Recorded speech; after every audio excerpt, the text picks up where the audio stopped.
الحمد لله والصلاة والسلام على رسول الله وعلى آله وصحبه ومن والاه. برایان هەموو لا بەخێر بێن یاخەوە سەرچاو. سوپاس بۆ مەڵبەند بۆ بەرپرسی بۆ ئەنجومەنی ئازادی بەرپرس و کارگێڕانی بۆ ڕەخساندنی ئەم دەرفەتە بۆ ئێمە وەکو ئەم برایانەی کە لە بەرامبەرتان دانیشتوین. ئەم هەڵبژاردنە بۆ کۆمەڵی دادگەری گرنگە، هەستیارە و ئومێدمان وایە کە ئینشاڵڵا خوای گەورە نەسرەتمان پێ ببەخشێ و دەنگێک بێنین دڵی کادرمان، ئەندامانمان، لایەنگرانمان، دڵسۆزانمان، بنەماڵەی شەهیدان، پێشمەرگە دێرینەکان، ڕێخستنە کۆنەکان، ڕێخستنەکانی ئێستا خوشکانمان هەموو دڵخۆش بکەین ئینشاڵڵا پشت بە پەروەردگار. ئەمە بە چییە بێ؟ یەکەم بە دوعا و بە نزا بێ پێش هەموو شتێ کە داوا بکەین لە خوای گەورە کە ئینشاڵڵا نەسرەتمان پێ ببەخشێ و نەسرەت لە پاڵێمەدا بە هەموو مسلمانانی جیهان بە تایبەت خوشک و برایانمان لە غەزە نەسرەتیان پێ ببەخشێ و ڕزگاریان کە لەو ستەم و زوڵمەی کە ماوەی 2 ساڵ زیاترە تێیدا. برایانی بەڕێزم، کۆمەڵی دادگەری زۆر قۆناغی هەستیاری بڕیوە، زۆر ناڕەحەتی تێپەڕاندووە. ئەم دوو هەڵبژاردنەیش هەر هەڵبژاردنێ بۆ هۆکارێک دەنگەکانی کۆمەڵی دادگەری بای ئەوە نەبوون خوشکانمان، دایکانمان، براکانمان دڵیان پێخۆش بێ. بەتایبەت جاری پێشوو کە بە دڵنیاییەوە پێتانەڵێن ئەمن بە بەڵگەوە کە بەڵگەم لایە لەوەی ساڵانی داهاتوو بە تەفسیل بیخەمە ڕوو کە چوینەتە بەغدا لەگەڵ کا حاجی فاروقا و خەڵکمان بینیوە تەفاسیلمان لێ وەرگرتوون چی کراوە و چی نەکراوە و چۆن نوێنەری لایەنێک لەوێدا کە چەند جار میێوانی بووە و دوایی 6 کورسی بۆ زیاد کراوە. لەبەرەوە کۆمەڵی دادگەری لە خۆ بڕیاری نەدا و حەق وایە جەماوەری کوردستان دوای ئەو لایەنە بکەوێ کە گوتارێکی هاوسەنگی ژیرانەی هەیە لە هەرێمی کوردستان کە کۆمەڵی دادگەریە. جەماوەری ئێمە دوو سیاست ڕوخاندوویەتی، سیاسەتێکی دەسەڵاتدارانی هەرێم کە ستەم و خواردنی مافی خەڵک ڕێبازیانە و ڕێگایانە و کاری پێکەن چەند ساڵە بڕوانە لە 2015 مانگی نوێی 2015 تا ئێستا لە 112 موچە تا ساڵی 25 52 موچەیان بە سەلامەتی داوە، 6 موچەیان بە لێبڕین و بە پاشەکەوت و بە نەدان بەڕێ کردووە. لە بەرامبەر سیاسەتی دەسەڵاتدارانی ستەمکارانە سیاسەتێکی تری دەرەوەی دەسەڵات کە سیاسەتێکی وە گوتارێکی پۆپۆلیزانەیە کە ئەویش زەربەی لە خەڵکی کوردستان داوە کە دەرانجامەکەیشی هیچە و هیچ سوودی بۆ خەڵکی کوردستان نییە و من پێم خۆش نییە لێرە ناوبێنم هەندێکی ڕوون بووەتەوە، هەندێکی ماوێتی ئەم سەفەرش بەداخەوە خەڵکێک لە هەرێمی کوردستان پیان چاواشا بن.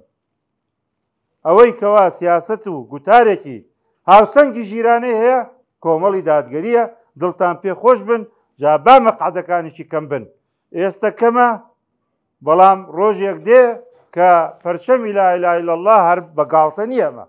هەر بە دڵنیاییەوە لە کوردستانە تەنها ئیسلام حاکمە بێ ئینشاءڵڵا و نزامان وایە ئەمە بەم نزیکە بێ. ئەوانەی ئەڵێن کۆمەڵی دادگەری مەقعدی کەمە با سەیری بەراوردێکی مەقعدەکانی ئێمە، دەنگەکانی ئێمە بە دەنگی پارتی بکەن لە ژێر دەسەڵاتی یەکێتی، بە دەنگی یەکێتی بکەن لە ژێر دەسەڵاتی پارتی. بەڵام بە چیەوە؟ بە دوو شتەوە. ڕاستە لێرە لە سەوز هێزی پارتی نییە، لە زەرد هێزی یەکێتی نییە، بەڵام دوو شتی تر هەیە، ئەویش پارە هەیە. یەک پارەیە کە ئێمە و پارێشمان نییە، دوو ئەوەیە کە هەندێک جار پەنابەن بۆ دیزاین و بەم دەوڵەت و بەو دەوڵەت و بەمانە کە دەنگی خەڵک ئەدزن. ئێمە ئەم جارە ئەوەندەی هەوڵمان داوە دڵنیاییەکمان وەرگرتووە دڵنیایش نەبێ من قسەیەکی مامۆستا جەزا ئەو ڕۆژەوتی وتی چەند جار دیزاین بکرێ من هەرەچم دەنگ بدەم چونکە من وەکو ئەرکێکی ئاینی سەیری دەنگدانەکەم بۆ کۆمەڵی دادگەری کۆمەڵی دادگەریەوە ئەمڕۆ لە سنتەرێک بووین لە سنتەرانەی کە ئێمە سوپۆرتیانەکەین پێمانوتن شەرم مەکرد لە کۆمەڵ بوون بە کۆمەڵ بوون سەرتان بەرز بێ کۆمەڵ نە خیانەتی نیشتیمانی کردووە نە کەسی فەلاقە کردووە نەچووەتە سەر کەس نە دەستی دژمنی گرتووە بۆ سەر ملەتەکەی خۆی چی کردووە کۆمەڵی دادگەری بەو نەختە بەردەسەی خۆی ئەوە تا دەستگای بەخشین و خزمەتەکانی ئەوە تا مستەشفای بەخشین و خزمەتەکانی ئەوە تا سنتەرەکان و قوتابخانەکان و هەموو سێکتەرەکانی کۆمەڵ لە خزمەتی خەڵکی کوردستاندا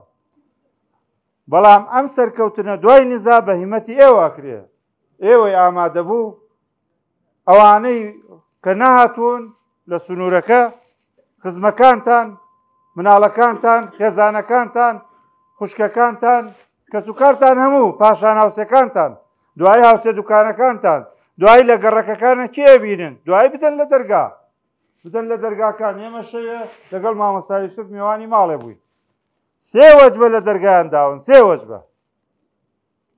بۆ ڕێبازێکی غەیرە ئیسلامی خەڵک ئامادەیە دەرگا بە دەرگا بگەڕێ بۆ ئیسلام بۆ کۆمەڵی دادگەری شەرم بکەین ئێمە لە دەرگاکان بدەین لە بەرچی طبعا مەڵێن کاندیدا چی انتخابات هەیە لە 2005ەوە ئەگەر من وا قسەم نەکرد بێ گلەیم لێ بکەن من ئەمڕۆ وتارێکیان بۆ ناردوومە کە لە سەیرانێکایی دەم لە چەمچەماڵ 7 ساڵ پێش ئێستا هەمان قسەیە الحەمدولیلا بێگۆڕانکاری کە کردوومە پێشتر هەر وتومە لێ شایڵێم کە ئێمە حزبێکی ئیسلامین پێشەوەی حزب بین ئێمە جەمعێکی ئیسلامین پێشەوەی حزبێکی سیاسی بین ئێمە دەبێت دەست بە ئیسلامەوە بگرین یەکەم شت لە هەر کوێ بین لە پەرلەمانە بین لە هەر جێگا بین دەبێ ئێمە داکۆکی لە ئیسلام بوونی ئەم ملەتەی خۆمان بکەین ئێمە لە هەر کوێ بین دەبێ دەست بە دینی ئیسلامەوە بگرین دیفاع لە موسڵمانێتی ملەتەکەمان بکەین لە هەر کوێ یانە بە مقدساتێکی ئیسلامیمانەکرێت دەبێ بەجوابێت پاشان ئاگامان لە ژینی خەڵک بێ ئەو شەروەکو ئەرکێکی ئیسلامی تەماشای بکەین ژینی خەڵک داکۆکی لە مافی خەڵک ئەرکێکی ئێمە ئیسلامیە پێشەوەی ئەرکی لایەنێکی تر بێت ئومێ دەکەم هەمومان پێکەوە ئینشاءڵڵا شیرینی سەرکەوتنی لیستی 285 پێش هەموو شتێ بە فەزلی پەروەردگار پاشان بە هیمەتی هەموو کۆمەڵەکان لایەنگرەکان دڵسۆزەکان بنەماڵەکان پێشمەرگە دێرینەکان ڕێخستەکانمان وەسلام عەلەیکوم وەڕەحمەتوڵڵی وبەرەکاتوه ئێمەش بە ناوی ئەنجومەنی ئازادی و زۆر بەخێرهاتن هەمووی لایەنگرن خۆی گەورە پاداشتی مەسانی بەڕێوەی ئەندام لایەنگران بداتەوە کە بەڕاستی لەم سوورەدا ئەمڕا زۆر بە جددی و بە دەوەچوونێکی باشەیە بۆ لیستی کۆمەڵی دادگەری خۆی گەورە پاداشتی هەموو باتێت بەڕاستی کۆمەڵی دادگەری پێویستی بە بانگەشە نییە بەڕاستی ڕابردووی دیارە کە ئەوایە کۆمەڵی دادگەری بەڕاستی جەماوەری کوردستان زۆر بە گەرموگوڕی و چاوەڕوان ئەکرێ زۆر بە گەرموگوڕی ئەم ڕاپشی کۆمەڵی دادگەری کرێت لەبەر چی؟ لەبەر ئەوەی بەڕاستی تاکێک نییە لە نیشتمانەی ئێمە سووری لە کۆمەڵی دادگەری نەبینێت لە هەموو ڕێکەوە لە ڕادیۆکانیەوە دەنگی قورئان پەیامی قورئان ڕادیۆی سونەت سەنتەرەکانی پەروەردەی بەڕاستی دەستگا خێرخوازەکانی تاک نییە لەم نیشتمانەی ئێمەدا سوودی لە کۆمەڵی دادگەری نەبینێت بەڕاستی چاوەڕوانە لە جەماوەری کوردستان ئەوەیە کە بەڕاستی بە گەرموگوڕی و پشتگیری بۆ کۆمەڵی دادگەری دەردبن و لە ڕووی یاساییەوە لە ڕابردووە بەڕاستی کۆمەڵی دادگەری زۆر کاری جوانی بۆ وڵاتی ئێمە کردووە لە پەرلەمانی کوردستان لە پەرلەمانی عێراق زۆر یاسای خراپ کە دژ بە دابنەریەت و ئەخلاقی بەرزی ئەم کۆمەڵگایە بووە پەرلەمانتارانی کۆمەڵی دادگەری ڕێکریان لێکردە و ڕەتیان کردەوە و زۆر یاسای جوان هەبووە پرۆژەی زۆر جوان هەبووە بەڕاستی پێشەشکیان دۆ پاراستینەوەکانی ئەم میلەتە ئەمجا لە ڕووی نێودەوڵەتیەوە کۆمەڵی دادگەری هەوڵی داوە بەڕاستی زۆر دۆزینەوە ئەم نەتەوەی کوردەوە بەڕاستی کێشەی ئەم میلەتی کوردە بە جیهان بناسێنێت لە هەر دوو ڕوویەکەوە لە ڕووی خێرخوازیەوە بەڕاستی دەستی گەوێتە ئەو پەڕی ئەفریقا و لە وڵاتانی ئەفریقا کاری خێرخوازی کردووە لە غەزە و لە ڕۆژاوای کوردستان و هەوڵی داوە بەڕاستی ناسنامەی ئەم میلەتە موسڵمانە بە جیهان بناسێنێت وەرەوەی نەتەوایەتیەوە بەڕاستی هەوڵی چاند بداوە هەر لە کتێبەکانی جانەی مامۆستای باپیرەوە کە بەڕاستی هەوڵیاوە بە زمانی تورکی و فارسی و عەرەبی چاپ کراوە کە هەوڵی داوە بەڕاستی مەزمونەتی کورد بە جیهان بێت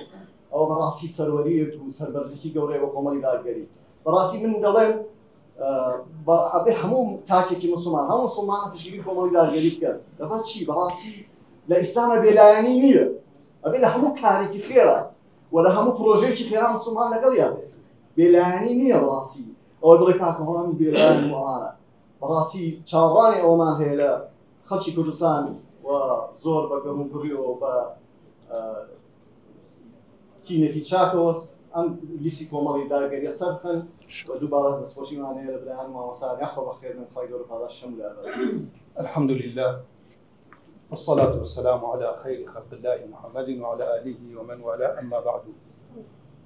من الإجازة ما وسائل بريز وموسى محمود واقع ما وسائل راسيات يوم خوجو من لخدمتي أنا من الدار وبرنامج قواعد إلى أبو يوم خوشنا أبو يسق سيد يوم كان خواهي قرب هذاشي تاكشي حسن باقي برام داتو ما وسائل بريز لما حتشان سباسي خواهي پروردگار بكي باوقتان هبيت يعني هیچ ما نبي هیچ هلا شش ما سات نبي غريب يجبين بملك وبيد صلاة بين ناتواني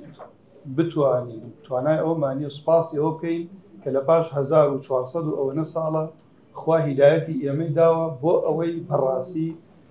بە شێوەیەکی صحیح منهەجی ژیانمان پێ ببەخشێ کە شوێنکەوتی قورئان و سنەتی ئەم قسەم بۆچی پێش قسەکانە خەم ئێوە تەسەورکەن باوکیان دێ لە پێغەمبەران بێ باوەڕە بە کافری ئەمرێ کوڕی هەندێک لە پێغەمبەران بە کافری ئەمرێ ئێ باشە ئیمان ئەگەر لە لای پێغەمبەران بێ هەموو کەس پێی خۆشە بیداتە باوکی خۆی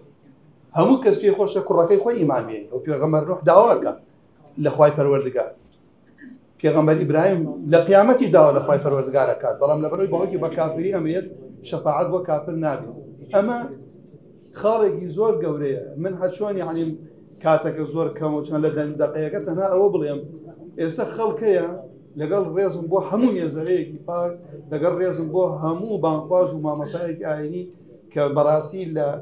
لە ناونانێک و عەقیقەیەک و تاوەکو تەلقینی مردوویەک لە خزمەتی ئەو میلەتەن هەمان قەرزاری ئەم مامۆسانین بەڵام خەڵکی وازەیە لەو وەکو تۆشات وەکو علم وەکو مێزەرە بەڵام لە ئیسلام تێنەگەشتووە ئەبینی شوێنی کەسانێک ئەکەون وەڵامیان بۆ قەبر نییە بڵێن بەرنامەکەتان چی بوو هەموو تاقیکردنەوەیەک خەڵک کتێبەکە ئەزانێت چییە بەس نازانێت پرسیارەکان چییە بەڵام تاقیکردنەوەی خوای پەروەردگار کە ئێمەی تەنها بۆ عیبادەت دروست کردووە پرسیارەکانیان پێوتوین ئەو سێ پرسیارە ئینسان وەڵام بۆ قەبر دەیاکە کە پەروەردگارت کێ بوو پەروەردەی تۆ لەسەر چی مەنهەجێک بوو پێشەوای تۆ کێ بوو ئێستا ئێوە هەر یەک لەم مامۆسانی ئێمە هەر یەک لەم برایانەی ئێمە کە ئەوەی کە لە بازنەی ئیسلامی ئیشەکات کە کاتی قساکەڵێ خەڵکینە کێشەی ئێمە بە ئیسلام حەلە بێت خەڵکینە بگەڕێنە بۆ ئیسلام دنیا بکەن بە سویسرا بۆ خەڵکی قیامەتی لەگەڵا نەبێت دۆڕاندن لە خسرانی مبینە بەڵام مسلمان نابێت دنیاش لەبیر بکات ڕەتی ئەکاتە قیامەتیشو بۆیە لێرەوە خاڵێک ئێمە زۆر سپاسی خوا پێ نەبێ یعنی فەضلی خوا بێ کە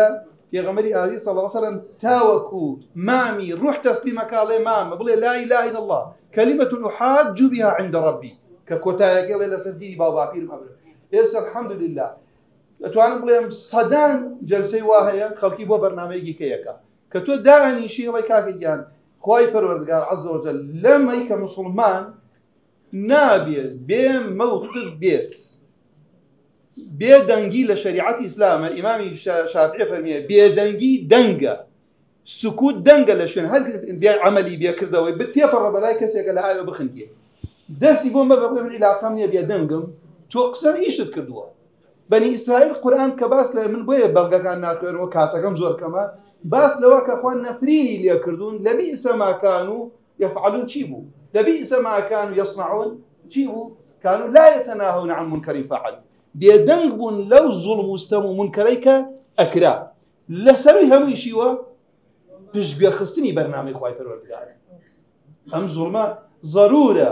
ئێمە بگەڕێنەوە بۆ سەر ئەسڵ خوای پەروەردگار لە ماوەی 23 ساڵ بەرنامەیەکی بۆ بەشەریەت ناردووە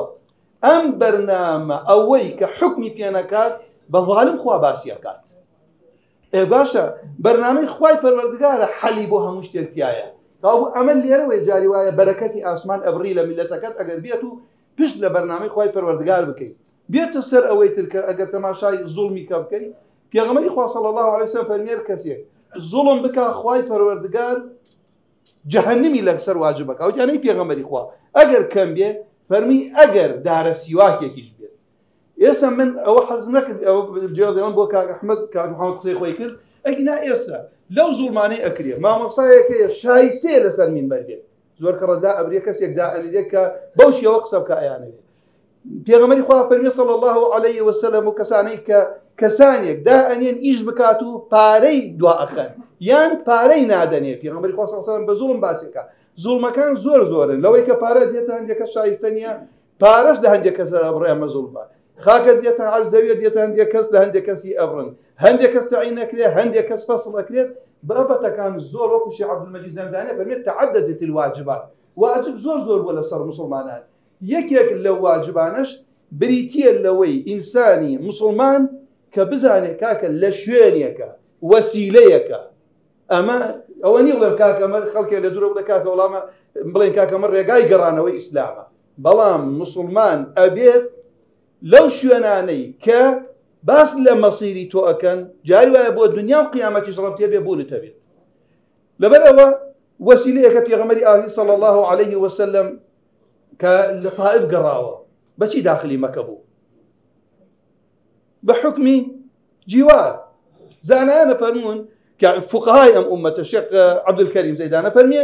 ئەمە جوزئێکە لە یاسای بێباوەڕی زەمەنی مشرک پێغەمبەری خوا صلی الله علیه وسلم ڕۆستە جیواری کەسانێک وە کوڕەکانی خۆیان بەست و لەبەرەوەی داخلی مەکە بێ و بڵێ من دیفاع لە محەممەد دەکەم من لە وەسیلەی بێباوەڕی ئیستیفادە لە کافر ئەکرێ شەریعەتەکە وا هاتووە ئەوە نی بڵێ هەر لە خۆت و ئینسان ئەم هەنگاوانەی کە ئێمە ئەینین وەڵا بەڵگە توێ نییە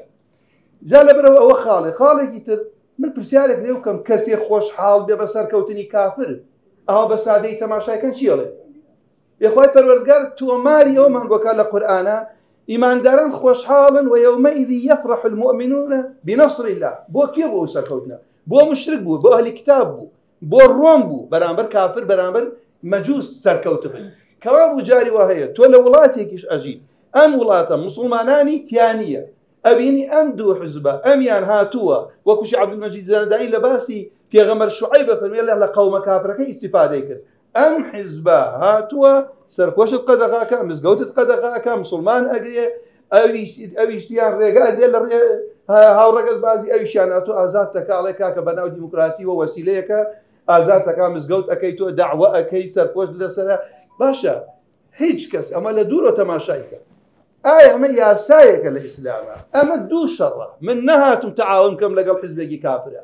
هاتووم بۆ ئەم خاڵە ئیستیفادەی لێنەکەم لە دین تێنەگەشتوو هاتووم شەڕێک لە مسلمانان دوورە خەمەوە لەبەرەوەی کۆمەڵی مسلمان بە ئازادی بژین لە مزگەوتەکانە بژین سەرپۆشت لەسەر ئافرەتەکان بێ ئەمە شێخ عەبدوڕەحمان ئەنساری فەرمێ واجبە لەسەر مسلمان نەکات کەسێک وا بزانێ وەڵا کاکە ئەمە تاوانێکی کردووە لێرە ڕۆشتووە دەنگی داوەتە حیزبێکی کافر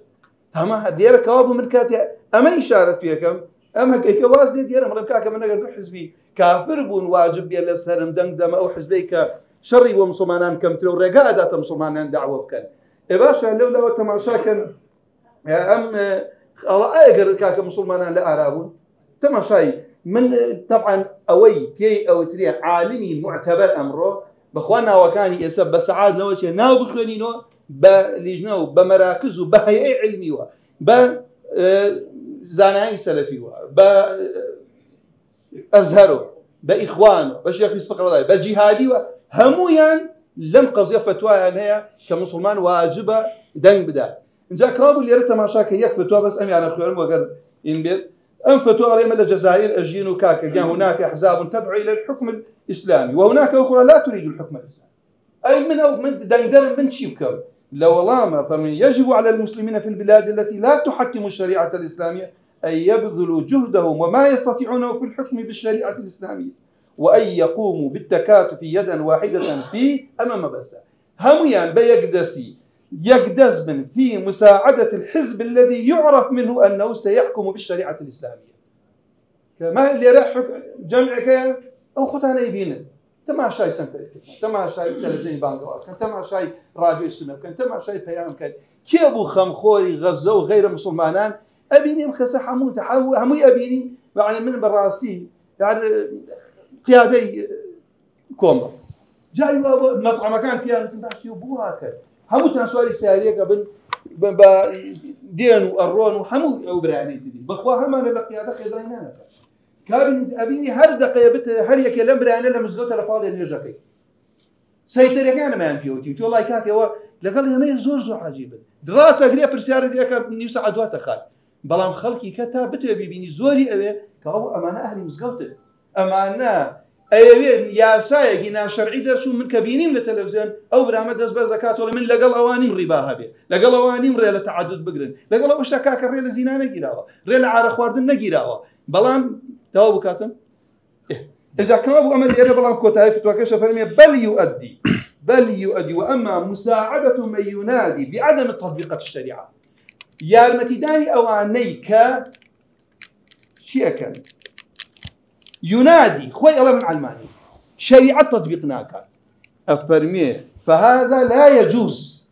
إيه بس بل يؤدي بصاحبه إلى الكفر سرائك شبويك أو كسيك أمشاك بلو كفر بروات جاب بروي ما مستعين برا الزكاة بخوا مسباسي خوي جورا كينك خوي جورا جمعيكي أو فتوى اللي هي أي فتوى شيخ بن باز وزملي هو تاني حمو زعنا كان الشيخ عبد الرزاق عفيفي الشيخ عبد العزيز بن باز لو زمانيش كلقوا جهاد أفغان ودولة كسي قصر كات بردوام لقوا مسلمان بنو زعناني وكاتا جاء ليرم بيسمو بلين يا ما سباسي وبقين بلين خوايا سباس بتقول لهم عصرات جمعك هي أم جمعة من تعاوني لقلا كان بتنها إيش بيناكريت كاكي سامبر إلي رو رابو راني أمبر إلي رو رابو دوا كبيني كومال براوك هو ابنه أم جمعة النبي أما بيا ما أكريت أم تعاونش أقول ما مصايج عند دقيقة خاصة كم أم تعاونه ما مصايني بريز پیغمبر صلی الله علیه وسلم كم مدینه دروس کرد دابشی کرد سر 12 بشر فرمي اخرجوا الي منكم 12 نقيبا بمر خصنو تنظيم من نبي ديان ريخراوشتي تر بديل عملي جماعي دولتك بشوكا ليره لقل خشكان ليره لقل اطباء ليره لقل محاميكان ليره لقل كتابيانا ايش كابو اوي بوشو اسلام الرجل بقريته واخر ايشام ام قصبكم او شبهيك الله كاكا هيج تان في ناكري كاكا كسيشي في ناكري قريمان وايا هيجم في ناكري لشريعه اسلاميه قياندن حكمي واجبه تغيير لسر منيه إذا أوهم ما مصاوي تاريخ فنن أبي أقول لهم كاكي وتاريخ مخبن الكاكا وتاني وزعك شاكنا به لقلا ويش وانية بو لا يجوز تأخير البيان عند وقت الحاجة بيان جوازه في غمري وابو الصلاة والسلام خوي لسر وتامر دو يك صلامي نداوته لا في غمر هذه خوي نكوتو قيان ديتي أخيرا نيش يلا كاكي جانا أو طبعا لو فتوى باس لوانا كاكا توبريت ناو نك دنق بديته كسانية كحزب علماني بون أي باش أقر خود بريت نايوه بناو دين وتش شو كي لخلقي تيجي خلقي مشوش كي خلقي توشي تلبيس بكي بلا كاكي جان والله كاكي جان أو ما مصايك آينية أو بانخوازي لو شو نية ما مصايك يعني بندو برابر رزق كليرة دانشتو هم أواني كأرون سيارة سائقة كي حسيبة نفرك شون دانشتو حسيبنية لو يبقى توجيه حزبكي لجورو إيشاكات نقبوي كخوي بيا كاكا من شونم أبي واعكم أو كسيش ناتوانا أو إيشابكن خوي بلا كاكا والله من دار رازيم لبروي برابر الزكاة مصفاصي خوابكن كخوي جورا أو هي أنا أتبو إمي ساجر لشوينك ناجي بلا كاكا والله من ينادي مسلمان منيا باكاكا لبر أو شيء أخف الضررين دن بدا مكسي كاكا أميان لويان باشرة نخينا ملا كاكا كوم ولا براي خوم عني تاريخ يعني أناسي لهر شوينك بن ألين ما برنامج يامان إسلاما وآخر قصة بو أمان وبوها مشمان أمشي سؤال خلاق أمان عجب إنسان آقاي اللي بيت لجيشي في غمرة صلى الله عليه وسلم وضعي وادروز بو في غمرة صلى الله عليه وسلم كخوي في غمرة خواش بو بلام جيشكي زردي كد بهوي هلاي كومال خلقه لا حدا هم أسبابي سر كوتن هبو سريش كوت تاقب يعني بلام مخالفة شريعتي عن كرد لكوتايكيا أهو مسلمانا شهيد بو في غمرة عزيزيش زامار بو لبدره هي سبب لكي سركوتن نبو تنها سبب معنى كان نبي خوا سري خستن دا لەبەرەوەی برایەتی ئەمان و ئیخلاسی ئێمە چونکە گەورەترین قورسترین عیبادەت ئیخلاسە، ئیخلاس سەبەبی سەرکەوتنە، سڕی تەییدی خوای پەروەردگارە بۆ ئێمە، یعنی تەوحید، یعنی خۆمانمان لەبیر کردێ ئیشەکەمان بۆ خوای پەروەردگار بێت. خوای گەورە پاداشی خێرتان داتەوە. زۆر سپاس دەکەم. بسم الله الرحمن الرحيم. إن الحمد لله نحمده ونستعينه ونستهديه ونستغفره ونعوذ بالله من شرور أنفسنا ومن سيئات أعمالنا، من يهده الله فلا مضل له ومن يضلل فلا هادي له. من أطاع الله ورسوله فقد رشد ومن عصى الله ورسوله فقد غوى. فإن شر الأمور محدثاتها، كل محدثة بدعة وكل بدعة ضلالة وكل ضلالة في النار. أما بعد، بإجازة جنابي مامۆسایان، جنابي مامۆسا محموود برای بەڕێزم، جنابي مامۆسا دلێر و باقی بەقیە برایانی بەڕێز مامۆسایان، سوپاس و دەستخۆشیم بۆ جنابی کاک شێخ مەحسین و ئەندام و ستافی مەڵبەند و ئەو دوو ئەنجومەنە بەڕێز. بەڕێزان، من باسی نوێنەرایەتیتان بۆ ئەەکەم بە حکمەوەی من 9 ساڵ لە ئەنجومەنی پارێزگا نوێنەرایەتی ئێوەم کردووە، 7 ساڵیش لە بەغدا لە پەرلەمانی ئیتیحادیە نوێنەرایەتی ئێوە و خەڵکی کوردستانم کردووە بە شێوەیەکی گشتی. کاتێک کە باسی نوێنەرایەتیەکەین، هەر مەجلیسەکە ناوی مەجلیس نوابە یا ئەنجومەنی نوێنەرانە. ئەم ئەنجومەنی نوێنەرانە واتە نوێنەری خەڵکی عێراق. نوێنەری خەڵکی عێراق، نوێنەری خەڵکی عێراق دایمەن لە پەرلەماناتی وڵاتانە ئەو ئەنجومەنە چۆن بێ ڕنگدانەوەی ئەو خەڵکەیە کە لەناو ئەو وڵاتاژین. بۆ نمونە، وڵاتێکی وەکو کەنەدا 98 قەومیەت و ئاین و مەزهەب و ئەوانەی تایە. کاتێک کاچی سەیری پەرلەمانەکەیانەکەی، سەیرەکەی هەر لە ناویانە جلوبەرگەکانیان دیارە کە ئەوە نوێنەری فڵان وڵاتە، ئەوە نوێنەری ئەو کەمایەتێ ئەوان نوێن. لە پەرلەمانی ئیتیحادیە لە ناو دەستوری ئەو وڵاتە کە ئێمە کاتێک کە باس لە دەستورەکەین، تەمان ئەقدەم دەستور یا کۆنترین دەستور دەستوری مەدینەیە کە پێغەمبەری خوا صلی الله علیه و سلم باسی لە حقوقی هەمووان کردووە، حتا یەهودی باس کردووە لە ناو دەستورەکە، ئەوە حەقیانە لەهم ما لەنا و عەلەیهم ما عەلەینا. حتا لە مەسئلەی دیە کات خۆی کە ئیتفاق کراوە لەگەڵ تایفەیەک لە تایفەکانی یەهودا، ئەگەر کەسێک کوژرا بە کارێک کە دیە بدەن، ئەوە بە شەراکەت دیەکە دەن. ئەمە لە ناو دەستوری مەدینە جێگیر کرابوو و لە ناو دەستوری عێراقیشە ئەمە جێگیر کراوە. ئەم وڵاتە چەند نەتەوە، چەند ئاین، چەند مەزهەب، چەند کەمایەتی تایە، هەمووی دیاری کراوە. بۆ نمونە لە عێراقا نوێنەری شەبەکی تایە، نوێنەری ئێزیدی تایە، نوێنەری مەسیحی تایە، نوێنەری سابیعی مەندائی تایە، کوردی تایە، عەرەبی تایە، سوننەی تایە، شیعی تایە، ئەمانەی هەموو تایە. ئەم نوێنەرایەتیە هەر یەکە پارێزگاری لە کلتور و ئاین و بنەمای ئەساسی ئەخلاقی ئەو کەمایەتیەکە یا ئەو نەتەوەیەکە. کاتێک سەیری دەستوری عێراقیەکەین یا کاتێک سەیری نوێنەرایەتی خەڵکی کوردستانەکەین، لە مەجموعەیە ئەحزاب پێک هاتوون. ئەم مەجموعە ئەحزابە ئەگەر نوێنەری یەکێکیان یا گروپێکیان یا تایفەیەکیان لەوێ نەبێ، خەلەلێک دروستە بێ، خەلەلەکەش زۆر گەورەیە، پینە ناکرێ کە ئێمە هەمومان، چه ئەوانەی کە ئەحزابن و ئەتوانن نوێنەرایەتی دیاریکەن، چه ئەوانەی کەوا نوێنەرەکان دیاریەکەن بە دەنگدان. چۆن ئەم قەزەیەکرێ؟ برایانی بەڕێز، ئێمە جارێکیان یاسایەکاتە ناو پەرلەمان، یاسای ڕسومی عەدلی پێوترا، یعنی ئەو پیشانەی کە ئێوە خۆتان پیشەوەرن، ئیجازەیەک وەرەگرێ و لە دوکانەکەی هەڵێواسێ، اینجا حەلاقە، اینجا ئاسنگەرە، اینجا پینە چییە، هەر ئیشێک لە ئیشەکان شتێک هەڵەواسێ پێوتێ ئیجازە. ئەم ئیجازەیە ساڵانە بۆ تازەکردنەوەی ڕسمێکەدا و ئەو ساڵە بەردەوامێ، اینجا هەیەنە 2 ساڵە، هەیەنە بۆ 5 ساڵە. ئەم قانونە لەبەرەوەی هی سەردەمی بەعز بوو، هێنایان ڕسمەکان تازەکەین و یعنی بڕی مەبلەغە پارەکە بگۆڕین لە پارەی سویسریوە بۆ پارەی بۆ ئەم چاپە نوێ، دوای گۆڕابوو بۆ چاپی برێمەری، اینجا دوایی ئەم چاپە تازەی کە ئێستا پارەی هەیە. لەناو ئەم ڕسمانە سەیرەکەین کۆمەڵە شت هەریەکە ڕسمی دانراوە، مەسەن ئەوەی مەطعەمی هەبێت ڕسمەکەی ساڵانە ئەوەنەیە، ئەوەی معمەلی هەبێت ساڵانە ئەوەنەیە. سەیرەکەین لەناو ڕسمەکانە سێشتی زۆر عەجیبی تایە، ڕسمی لێ وەرەگرن. طبعا کاتێک تۆ ڕسم وەرەگری یا ئەو دەوڵەتە ئیقراری ڕسم ئەکا، یعنی ئیترافەکە بەو پیشەیە کە ممارەسەی حەقی خۆی بکە، بۆ چونکە لە مقابلی ئەمە ڕسمێکی لێ وەرەگرێ لە مقابلی ئیشکردن. سیرەکەین سێ قەزیەی زۆر خەتەرناکی تایە بە عەقیدەی ئەم ئومەتە. ڕسمی تایە هی خەمارات، یعنی ئەو شوێنانەی ئالە خواردنن، هی ساڵاتی قیمار، ئەوەی کە قماری تیاکرێ، معزەرەتمە لە ڕووی جەنابتانە هی مەلاهی تایە. ڕسم وەرگتن کاتێک کە پەرلەمان ئەیهێنێتە سەر ئەوە سەیرەکەین، ئەمە ڕسمی لێ وەرەگیرێ و دوای شەرعیەت وەرەگرێ بۆ ماوەی ساڵ. چۆن ئێستا لە کوردستانە ئەوەندە لەو بابەتە زۆرە، خەمارات و ساڵی قیمار و مەلاهی و ئەوانە لە کوردستانە بزانن هەمووتان کە ئەم حکوومەتە ڕێگە و ئیجازەی بەو شتانە داوە بە مباحی هەبێ. کاتێک یاساکە هاتە بەردەستێمە بۆی بزانن کەوا ئایا تاکە نوێنەرێک هیچی پێکرێ و خەڵکەڵەیەوە بە نوێنەرێک کۆچیەکەن کە سەیری ئینەکانم کرد، سەیرەکەم مخالفەی دینی منە، عەقیدەی منە، شەریعەی منە، وتم سەیری برادەرێکم کرد کە هەر لە حیزبێکی ئیسلامیە بەس لە تایفەی ئێمە نییە، سەیرێکم کرد وتم ئەمە لای ئێوە خۆ محەرەماتی قەتعیە، هەم خەمر محەرەماتی قەتعیە، هەم قیمار محەرەماتی قەتعیە، هەم مەلاهی محەرەماتی قەتعیە،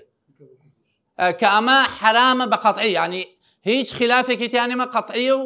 گوناهی کەبیرەیە. ساڵەی قیمار یعنی قومارکردن، مەلاهی یعنی شوێنی بەدڕەوشتی، شوێنی عەرەق خواردنەوە، ئەوی تریان. وتمان لەگەڵ ئەوە هەڵسانی چفەیەکمان کرد، وتم چۆنە بەلاتۆ ئەمە، وتی چی بکەین؟ وتم نایەڵین، ئەم شتە نایەڵین بڕوە، چکە ڕۆیشتنی ئەوە هەر منی پێ تاوانبار نابم، حیزبێکی ئیسلامی لە پشتی منە تاوانبارە بێ، ئەو جەماوەرەی کە دەنگی داوەتە هەمووی تاوانبار بێت، چکە من نوێنەرایەتی ئەوانەکەم، من نوێنەری خۆم نیم بەتەنها. وتی منیش بە هەمان شێوە. بەڵام چی بکەین؟ سیرەکەین لە ناو لیژنەکە سوننەیەکی تایە لە عەرەبەکان، منیش لە ناو کوردەکانە سوننەم، کەواتە لێرەوە دەرەکەوێ بوونی حیزبی ئیسلامی لە ناو نوێنەرەتی پەرلەمانی ئیتیحادا چەند زەرورە. چکە برایانی بەڕێزم، پارتی و یەکێتی و ئەحزابی تر نوێنەری خەڵکی مسلمان نین، نوێنەرایەتیان ناکەن، هەر زۆر بەلایەنەوە تەبیعیە، بە بەڵگەی ئەوەی تەحەدای هەموویانەکەم. قانونی مەحکەمەی ئیتیحادی قانونێکە لە مادەی 90 دەستورە هاتووە. محکەمەی ئیتیحادی لە فەقەرەکانیان ئەبێ 9 قازی تیابێ، 9 دادوەری تیابێ، ئیضافەتەن ئیلا مەجموعەیە لە فقەهائی شەریعە، زانایانی شەرعزانی شەریعە لەوێ بن بۆ ئەوەی ئەم وڵاتە بپارێزن لە ئەسڵی مادەیە کە مادەی دووە لە دەستوری عێراقا، لە مادەی دووە شتێکیان سابت کردووە. ئەو شتە بۆ سابتیان کردووە لە ناو پەرلەماناتە هەندێک لەوانەیە ئەوە بڵێن ئێوە بۆ چنە ناو پەرلەمان، پەرلەمان شەرع دانێت، شەرعدانەریش خوای متعالە، ئین الحکم ئیلا لله، زۆر جار ئەماڵێن لە ناو پەرلەماناتە. بەڵێ دوو جۆر قانون هەیە برایانی عەزیزم، قانونێک کە تەشریعەکە بۆ ئینسانەکان کە ئەوە مخالیفە بە نەسی ئایەتی قورئان، قانونێک تەنظیمی شؤونی ئینسانەکانەکە، کاری ئینسانەکانی ناو ئەو وڵاتە ڕێک و پێکەکە. ئەی چۆن بزانین لە پەرلەمانی عێراقا تەشریعی قوانین ناکرێت؟ مادەیەک هەیە لە دەستوری عێراقا لە مادەی 2 ئەڵێ لا يجوز سن قانون يتعارض مع المبادئ الثابتة للشريعة الإسلامية. ناکرێ و نابێت و قەتعیە هیچ قانونێک لەو وڵاتە دەرچێ کە دژی بنەما ئەساسیەکانی شەریعەی ئیسلامیە. بەو دوو برادەرم وت کە ئەوە ئەحکامی قەتعین، بۆیە ئەمەش مخالفەی دەستورە با ئیشی لەسەر بکەین. خۆشمان دوو کەسین، دوو سونەی تایە، عەرەبەکان لەبەرەوەی ئەحزابی غیر ئیسلامیان هەیە یەک سونەی لێبوو، منیش ئەمە دوان. کوردەکان ڕازی نەبوون لە فقەهای شەریعە لە ناو مەحکەمەی ئیتیحادی هەبێ، تا ئێستش قانونەکە دانەراوە برایانی بەڕێز. بۆیە دەخیلتانم برایان، ئەمە شتێکی سادە نییە نوێنەرایەتی بنێری بۆ بەغدا، بینێریتە ناو پەرلەمانێکەوە کە تەشریعەکە. بۆیە دوایین سەیرەکەین بە خۆمان دوانین چوین لەگەڵ شیعەکانە قسەمان کردمان، ئێوە لای ئێوە خەمر حرامە یان ناوتیان حرامە، وتمان مەلها حرامە وتیان حرامە، وتمان قمار وتیان حرامە، وتمان دەکەواتە هاوکاریمان بکەن. کۆ دەنگیەکمان کۆ کردو لە ناو پەرلەمانی عێراقا و یاساکەمان ئیلغا کرد کە نابێ ئیجازە بدرێ بەو سێشتە لە ناو عێراقا بکرێت. دوایی قانونێکی لەسەر دەرچوو کە عارەق و قیمار و ئەوانەی منع کرد، هەر کوردەکان بوون چون لە مەحکەمەی ئیتیحادی سکاڵایان کرد کە ئەمە مادەیەکی دەستوریان هێناوە. بۆیە برایانی بەڕێزم کاتەکەم کەمە ئەنا بە تەفسیل باسی ئەوم بۆ کردن کە چۆن ڕێمان لە ڕیبا گرتووە، چۆن ڕێمان لە مەسائلی فەوایدی بانکی کردووە لە عێراقا. بۆیە مەسئلەی نوێنەرایەتی خەڵکی مسلمان بە مسلمان نەکرێ، نوێنەرایەتی خەڵکی مسلمان بە نامسلمان و ئەلمانی ناکرێ. لە ناو پەرلەمانی بەغدادا لەم دەورەیەی کە ڕۆژ هێزێکی سیاسی کە بەدەنگی مسلمانان چووەتە ئەوێ قانونێکیان هێنا پەرلەمان بۆ ئەوەی ممارەسەی شزوزی جنسی بەد ئەخلاقی بەدڕەوشتی منعکە ئەو هێزە سیاسی هاتنە دەرەوەی هۆڵەکە بۆ ئەوەی لەبەر خاتری چەند سەفارەتێک و چەند قونسولیەتێک. بۆیە ناکرێ برایانی ئەزیزم بۆ خەڵکی ڕوونکەنەوە کە ئەو کەسەی کە ئەڕواتە ئەوێ نوێنەری ئەم میلەتە مسلمانەیە. ئێوە برایانی ئەزیزم بەو خەڵکانە بڵێن ئێوە قوبوڵتانە وەکو مسلمان پارتی وەکێتی نوێنەرایەتیتان بکەن، هێزێکی ترکەوە ئاگای لە دین نیە نوێنەرایەتیتان بکەن. بۆیە لەسەر هەمومان واجبە ناوە کۆمەڵی دادگەریە و کەوایەوێ نوێنەر بنێرێ. هەر کەس هەیە مسلمانە، فقط مسلمانە، علاقەی بە حزبی سیاسی و ئیسلامیوە نییە. خۆی مسلمانە نابێ ڕێگە بدان نوێنەرێکی ئەلمانی یا بێدین یا لادین بڕواتە پەرلەمانی ئیتیحادیەوە، چونکە قانونێک تەشریعەکە دوایی، چونکە یاسایەک ئەهێنن،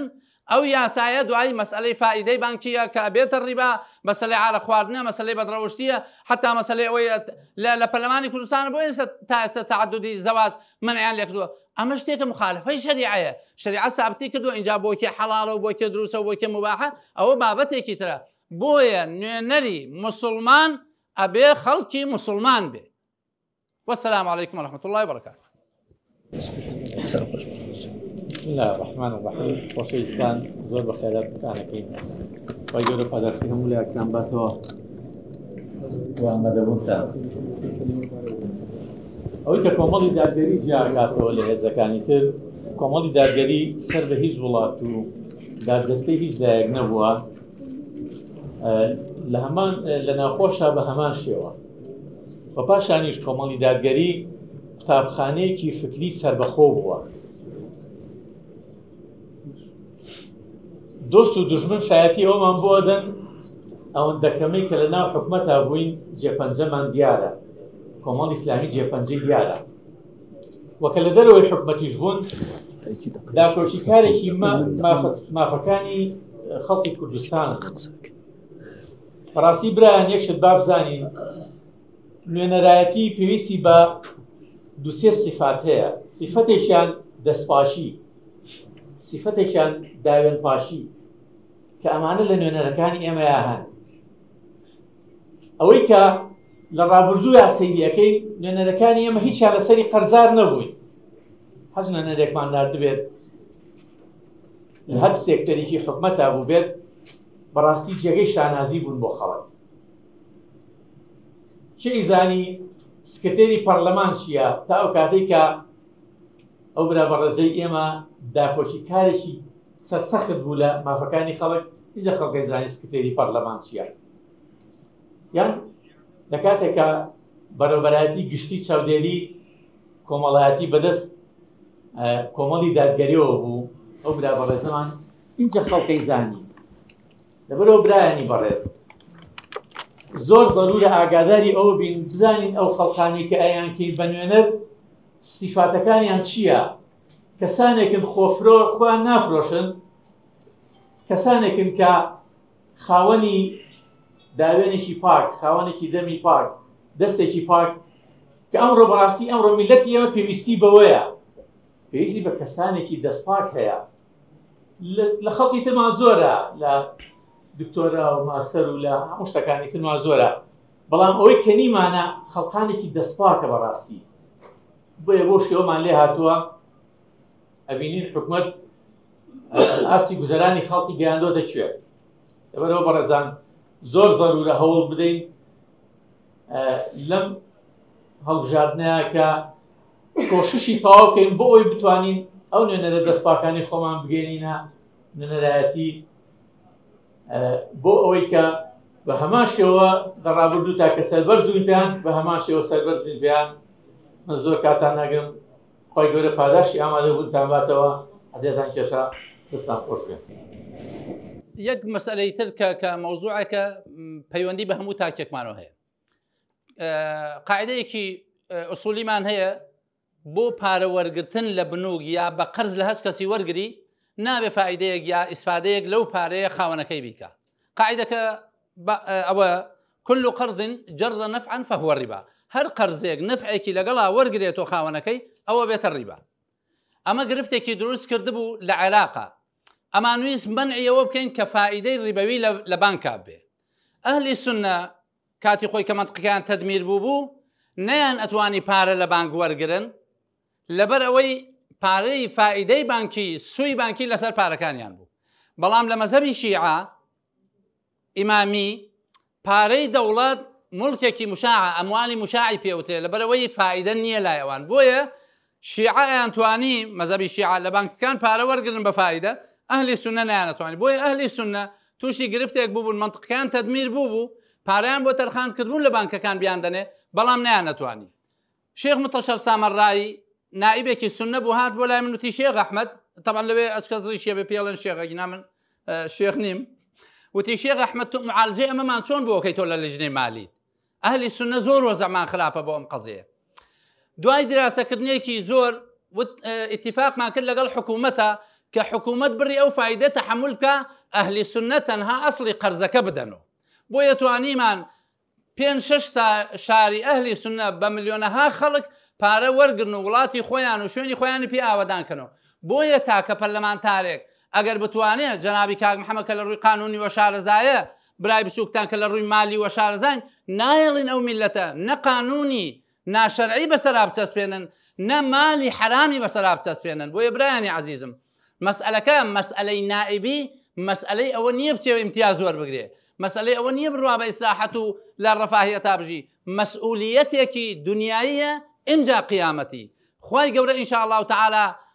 ئەم کۆمەڵی دادگەریە سەر بخات کە بتوانێت نوێنەرەکانی لەوێ دیفاع لە مەزڵومیەت و لە عەقیدەی ئەم میلەتە بکەن ئینشاءالله تەعالا.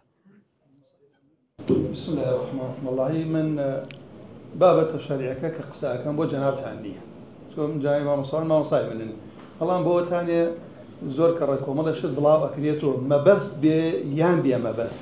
دڵسۆزی بێ یان نەخێر بەرنامەیەک بێت. بۆ نمونەڵێن پێغەمبەر صلی الله عليه وسلم بۆ نەڕۆشتە دارن نەدووە. ێ باشە خۆ دارن نەدوش پەرلەمانی ئێسەیە خۆ هەبووە بۆ معلوماتان پێغەمبەر صلی الله عليه وسلم ڕۆشتۆتە دارن نەدووە داوەشی کردووە، بەڵام لە دارن نەدووە بڕۆ لە جیلی سەحابە طبقاتی سەحابە بیخوێننەوە، کۆمەڵە سەحابە هەیە ناویان ئەو سەحابەنە سەحابەت و دارن نەدووە، لەوێ ئیمانیان هێنا کە پێغەمبەری خوا بانگی کردن. بەڵام لەگەڵ ئەوەشە ئەوان پێغەمبەری خوا ڕۆشتۆتە ناوێ بەرنامەی ئەوان وابوو پێغەمبەری خوا قبول نەکەن بڕاتە ناوێت، دانیشتن بیکوژن پێغەمبەری خوا صلی الله عليه وسلم. بەس تۆ ئێستا کە ڕێگەت ئەدرێ لەگەڵ ئەوەشە کەوتم وانی ئەڵێن نەڕۆشتووە، پێغەمبەری خوا صلی الله عليه وسلم ڕۆشتووە و داوەشی کردووە، بەڵام ئێستا تۆ کە بانگت بکەن بڵێن کاکە بێت تۆ ساحەبی چی بەرنامەیەکی چیت پێیە بیگەیەنە کە ئەڕۆی بۆ ئەوێنە بۆ سەلماندنی ئەوە نییە غیرە خوای پەروەردگارەوە کوفرە بڵێ وڵا کاکیان من ئیقراری واکەم غیرە خوای پەروەردگار شریعەتێک دانێت کە کاک ئەحمەدیش ئیشارەتی پێکرد. من بۆ ئەوە ئەڕۆم بڕۆم لەوێ پێغەمبەری خوا فەرمێ صلی الله عليه وسلم لە هەر شوێنێک بوون تاوان کرا ناڕازی بن وەکو وایە غائبن لەو شوێنە نی، لەوێش مەبن ئامادە مەبن، ڕازی بن بە ناشەرعیەکان وەکو وایە تۆ لەو شوێنە ئامادەی. بۆیە بەڕاستی یعنی دەستکەوتەکانیشی باشیان کردووە، خۆی گەورە پاداشیان داتۆ و شتێکیش نەهاتە دەستی تۆ تۆڵی کاکە من نەهیم لێ کردووە. بۆیە بەڕاستی ئاخر قسەم لەم مەیدانە تۆ بۆ قیامەتمان خۆی گەورە فەرمێ فەسئەلوا ئەهلە الذکری ئین کنتم لا تعلمون. ئەهلی ذکری ئێمە زانایانی معتەبەری ئەم عەسرە هەموویان فتوایان داوە تەناب حەشی عوتەمینە فەرمێ واجب ئەگەر یەک کەسیش بێ ئەتەترکونەها للعەلمانینەوە الفەسەقە وازی لێ هێنن بۆ ئەوەی کە خەڵکی فاسق بڕۆتە ئەوێنە. بۆیە ئینشاڵڵا دڵمان پێ خۆش بێ کە خۆی پەروەردگار هیدایەتی داوین و تەنها مەبەستیشمانەوەتانێکە دینی خوای گەورە بگەێنین. خۆ پاداشتان داتوە دەستان خۆش.